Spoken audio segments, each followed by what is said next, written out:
Glad to have you. Thanks for having me. Yeah, you made it down through all the traffic? I did. All right, thank you for coming in and supporting us. Thanks for Okay, I'll just start off with a little something. Tell us a little bit about yourself. My name is Ian Dixon. Yeah. I'm from the Midwest, South Dakota, and I recently came out here from South Dakota. Yeah. Looking to be out where the action is. Yeah. So how did what brought you out to the Silicon Valley? Opportunities related to blockchain, essentially. There's not much going on where I'm from in the United States. Yeah. So, yeah. I've done a little bit of work with the Enigma team through secretnodes.org, Yeah. and we're working on OmniStake.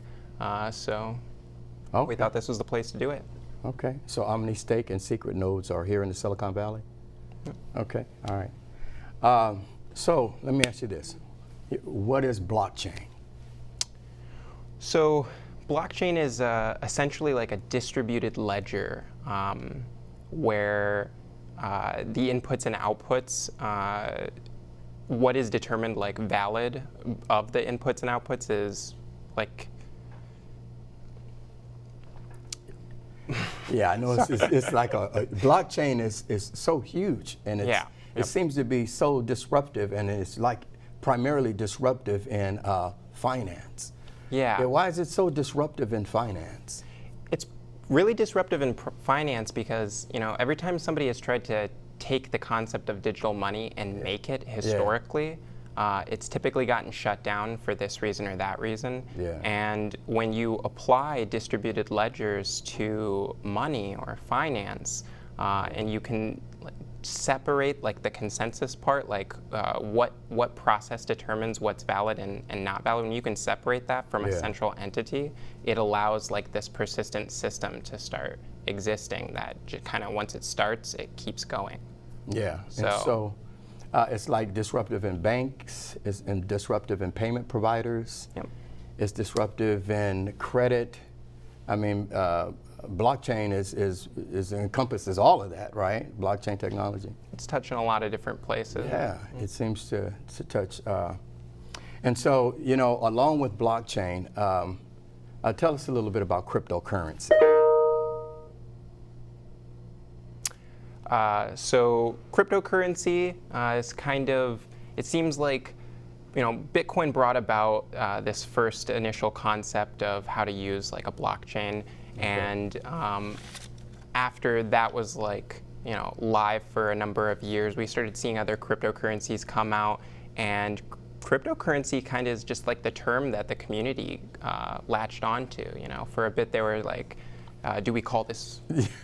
Yeah, I heard it was called like a virtual currency, and then cryptocurrency, and then digital assets. I mean, all of those terms actually identifies what it is, I guess, at this point. What do you call it? I call it digital currency. Okay.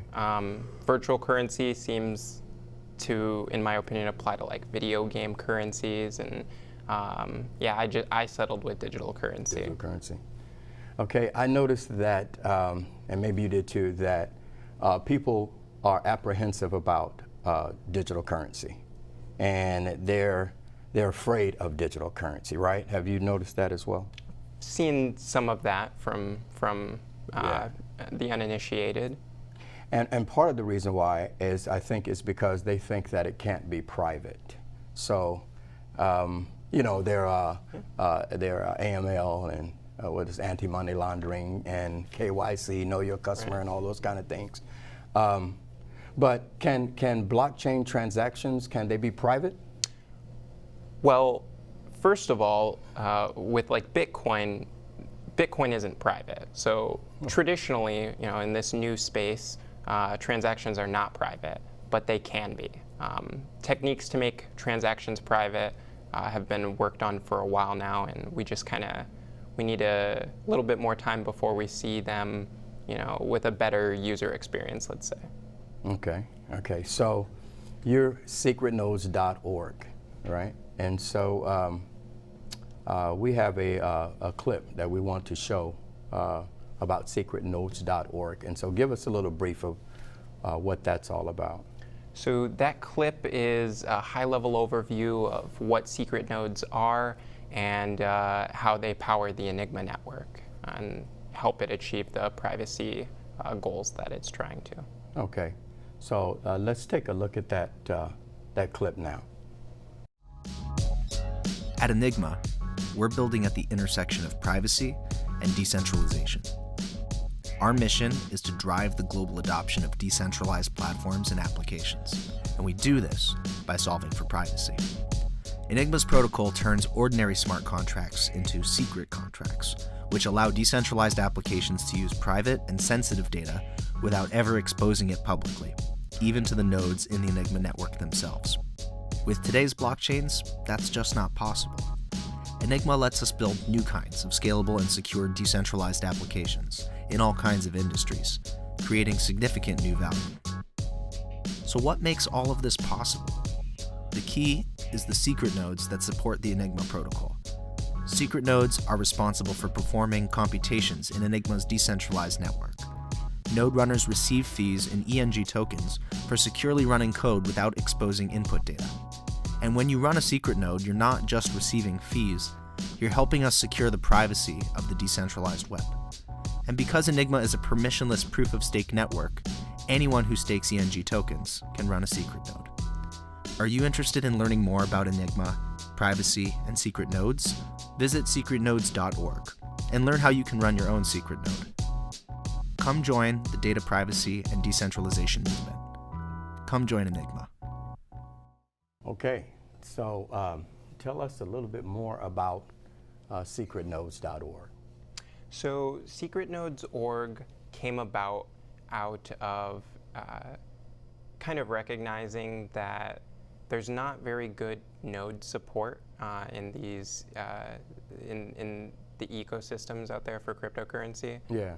You know, these networks are managed by nodes.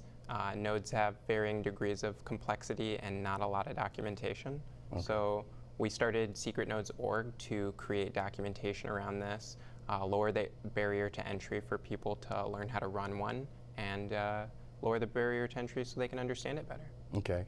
And so is secretnodes.org, is that a community of open source community, or how would you describe that as a community? Everything that we've built so far is open source. Okay. We accept input from other people in the group, and it's very much so community run. Okay, so so they would run a node without getting to how would I join the secretnodes.org community? How would I do that? So the secretnodes.org community is more about people who want to create the educational resources. Oh, cool. And be a part of that aspect of it. Okay. We will be running a node, but a lot of the work to be done right now is around the educational resources. Okay. Okay. And anybody from the community can reach out to us, and we will try to put them to work. I'll hit back on them. Okay. So let me ask you this: how does tell me a little bit about OmniState? Okay. Tell me about OmniState. So with secretnodes.org, we are going to be running a node, one of these secret nodes, and we wanted to lower the barrier to entry for people that don't quite have enough tokens to run a secret node themselves. Oh, okay. It requires a collateral of 25,000 tokens at least, and through OmniStake, essentially what we're going to be doing is allowing people without that many tokens stake fractional amounts into a staking node and then earn rewards proportionate to what they've staked. Okay. Okay. So where are we at on the numbers on secretnodes.org in the community? Do we know how many people are in that community, or no? It's hard. I don't run a lot of tracking tools because I'm privacy conscious. For metrics that I can say, like that I know, we have a little over 500 people in our Telegram room. Okay. And that's actually probably the only number-wise metric. I don't have views because I don't subscribe to like the Google Analytics or anything. Oh, okay. Okay. And is there a CEO? And let me see. Is there a structure with that secretnodes.org? Yeah. So with secretnodes.org and OmniStake, my business partner Brendan is the CEO. He kind of leads the non-technical stuff there, and I focus on the more technical stuff. Okay. You like the technical stuff. My background is You technology. like, Yep. So let me go off. Do you like coding, and is that something you like? Coding, is that what? I'm not a coder, really. Okay. I try to understand it well enough to work with coders, and that's the extent to my proficiency. Oh, okay. All right.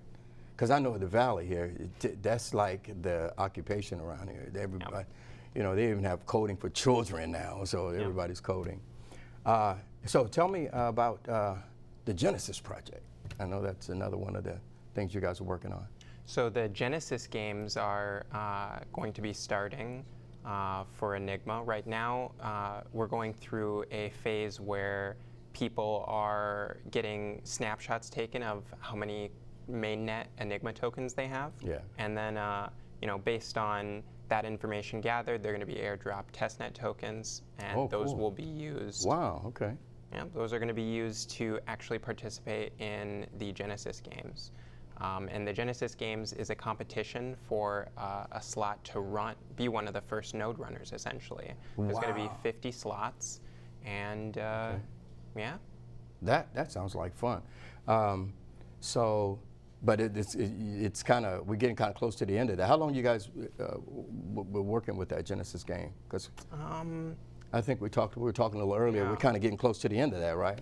Yeah, it'll be at the end of the month here in September that the snapshot portion is done. So you are required to go through that to get testnet tokens to participate in the actual Genesis games. And there's not actually a release date for when the games themselves will start. Right now, it's just the snapshot is happening. Yeah. That sounds fun. I mean, that sounds interesting. And so, we've been, blockchain has been out for a while now. And About a decade. Yeah, and it seems like this space is just blowing up with all kind of different projects. So let me ask you this: where do you see? Well, we're 2019. Where do you see us going with this blockchain, virtual currency kind of a thing? Give me your prediction. What do you think? Well, I know that's broad, but I mean, there's a lot going on. Yeah. I think privacy is going to be a big game changer for blockchains. I do too. There's so many industries that can't do anything like, let's say, super meaningful with the technology without privacy. They just can't. Yeah. Different regulations that they have to abide by to keep data private and things along those lines. So I think privacy is going to be a big part of it, and I don't think it's going away. I don't think so either. I think privacy is going to be a large part of it. I was just reading something recently about some of the altcoins and cryptocurrency. Look like there is a move for privacy, and so I guess a lot of us don't understand. Like I said earlier, we won't really understand that, but how safe is is using blockchain technology now? How safe is it now, you think? When you say safe, what do you mean? I mean, like somebody going out, purchasing some virtual currency, using a wallet, buying some Bitcoin, or sending some to a friend. How safe is that? I would say it's the biggest risk right now is just like losing access to your money. The user experience is what really needs to be improved, especially over the next decade. Let's say I think a lot of the work that gets done needs to be done on user experience. It can't be that complicated to store your private key. They need to make that more user friendly, more understandable. Yeah. And it's safe to do. You don't get privacy in doing it right now easily, and there's a lot of room for improvement. A lot of room for I'd leave it at that. Let me ask you this about one of the big things, and a lot of big news is regulations, right? Yep. A lot of big news is regulations. The CFTC, says it's a commodity, and then you got SEC saying it's a security. Then you got FinCEN saying it's a currency, and then you got, so many other components to regulations. What way do you see regulations going? It's not going to shake out for a while. I mean, none of those agencies are independently correct in saying all cryptocurrency is anything, right? Yeah. There's going to be a lot of arguments from different sides for a bit, and I don't think it's all going to nicely fit into like one classification. So there's going to be uncertainty for a while, I think. Yeah. So you say you don't think we're gonna get clarification for regulations for a while, huh? What do you say? 10 years out, you think? Half a decade at least before we probably see something very meaningful. Yeah. Probably. I mean, people thought we were on the cusp of, something a while back too. Right. Yeah. And right. These things just take years. Yeah. There's a lot of people that have a lot of arguments they want to play out in court and whatnot. Yeah. So you got to wait for those precedents to be set, and Yeah. So do I was kind of looking at some of the current news out there, and there's so many wild, crazy stories out there about virtual currencies, and I think one of the things that people think a lot about when you talk about blockchain and virtual currencies is being hacked. They think as soon as I have something, I'm going to get hacked. Somebody's going to take my stuff. What do you say to that, somebody? Whenever anybody says that to me, I ask them, if they've used cryptocurrency, I'll ask them, have you ever had your personal cryptocurrency wallet hacked? And I've never gotten anybody saying yes. Yeah. I've heard people say their exchange accounts have gotten hacked, but it seems to me that when you're holding your own cryptocurrency, even if you're not a encryption master or whatever, it's harder, right? Like an exchange will have a big target on their back. I think cryptocurrency is more secure than people give it credit for, and then I think that centralized companies are still like, a single point of failure kind of thing. Yeah. So people are kind of confusing the issue, I think. It's more secure. I think it is too. I just think education. I think that we're not really getting the education we need about the eco space, right? Yeah. I think most of us, the general population, they don't really know about it, and so to that person that don't know, anything about it, they probably fear. They have a fear. They're going, I'm gonna get hacked. But you use your credit card every day, and those are all numbers too, right? That's not a fiat currency. That's a card that you're using all the time. And so I think privacy, I think that's gonna help the fear, right? That's gonna kind of settle people down, right? You think so? Once they get to know more about privacy? Yeah, I think people need to understand more about why private transactions matter past, assuming that you have something to hide. And education needs to be more comprehensive in this space. Yeah. They're pretty interconnected, and I think that both of them are going to be required for people to kind of feel more comfortable with it going forward. Yeah. So one more time. So what are you all working on, like a 2.0 or 3.0 or 4.0, or can you disclose that? We are working on a new version of the site for secretnodes.org. We have learn.secretnodes.org up right now, and that's kind of like staging for more of the content that's going to be on like we'll call it the 2.0 site. Yeah. And then behind the scenes, OmniStake is also being worked on, but there won't be anything to report there for a bit. Yeah, because it looks like, it always starts out, and then this space you just start layering, and just starts growing and growing and growing and growing. So I don't think I can get you to give me a prediction about some of your favorite virtual currencies, can I? What?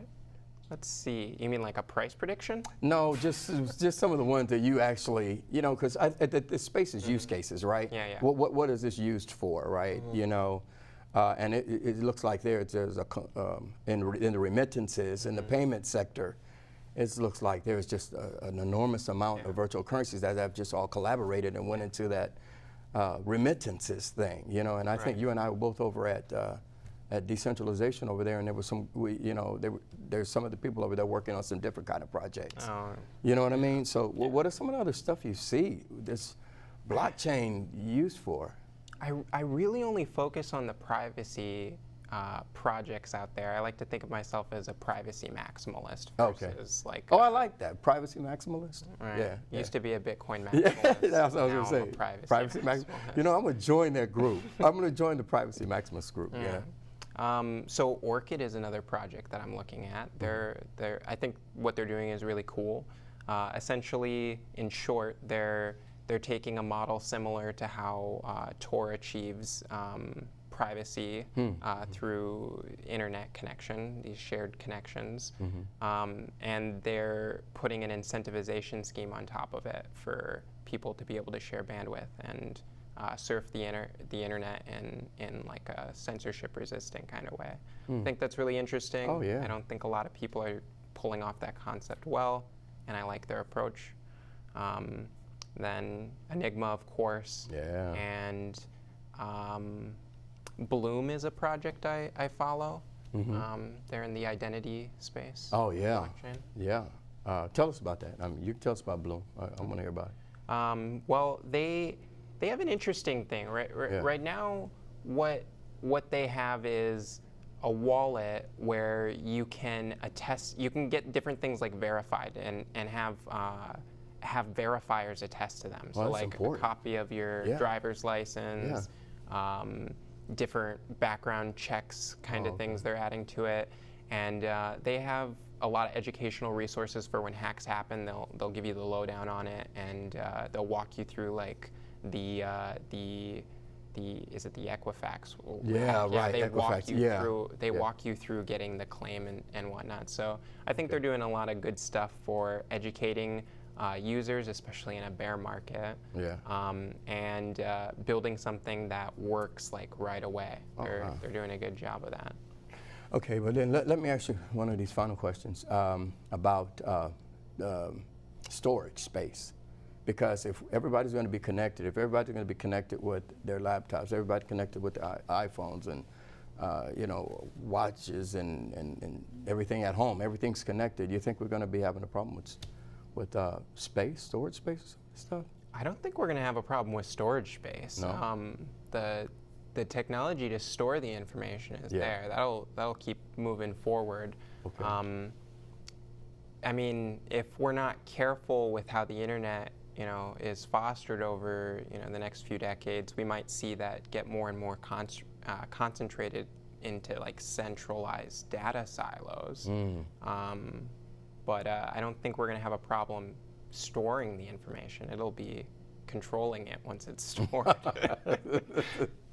Yeah, and that brings us back to privacy. Right. Privacy is important, and we've been bumping around it, but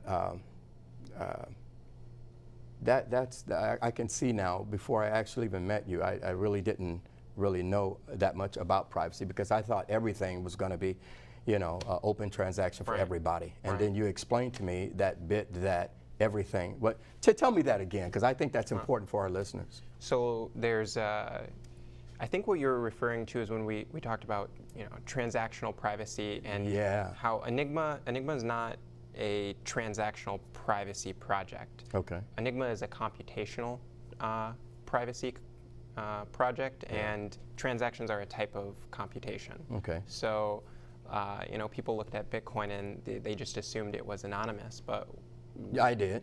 I did. I mean, I looked at it. I thought it was anonymous. I did. Essentially, what was really the case was there wasn't like processes in place that were well known for people to do forensics on it. But I mean, all the connections are there. You had Bitcoins in this address. They were sent here. Then they got sent here. Then it's all public. You know? Yeah. So that's awesome. I think I totally agree with the fact of the privacy thing and the